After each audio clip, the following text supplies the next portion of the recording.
It was an ordinary brown wallet, scuffed, thick with receipts and quiet details. I found it wedged between two seats on the train. Inside, $40, a driver's license, a photo of a little boy grinning with missing teeth. The name on the card read, Anthony Reyes.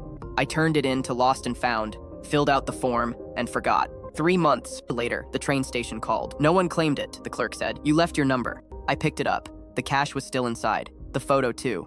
I took it home, meaning to throw it out, but couldn't. That kid's grin anchored it. I Googled the name. There were hundreds of Anthony Reyeses, but one stood out: a local news story. Single father raising son while working 2 jobs. Same face as the photo, just older. The article was 2 years old. I found an address through a business listing, a laundromat. I wrote a note, found your wallet. I hope it still matters. When I got there, the man behind the counter was folding shirts, moving slower than exhaustion should allow. I held up the wallet. This yours? He looked at it, confused, then shocked. I lost that ages ago. He opened it, pulled out the photo, and smiled the kind of smile that repairs something. It's invisible. That's my boy, Leo. He's 12 now. I asked why he hadn't tried to replace it. He laughed. I did, but you don't replace this. He tapped the photo. He drew that smile just for me.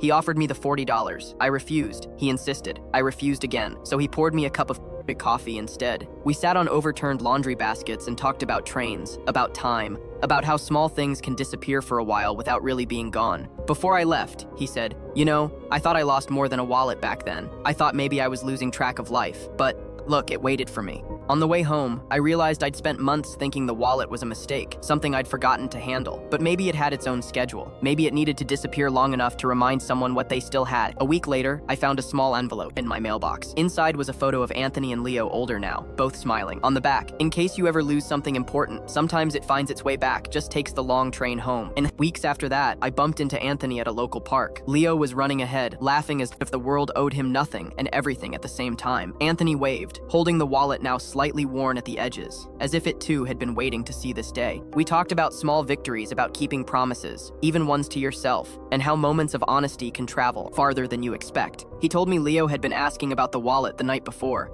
wondering who had found it first. I said, someone who needed to see the smile too. Before parting, Anthony handed me a tiny keychain Leo had made at school. "For keeping an eye on lost things," he said.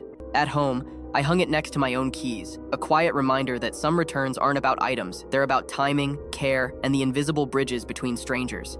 Now, whenever I see a lone wallet, I pause, wondering where it might travel and who it might quietly restore along the way.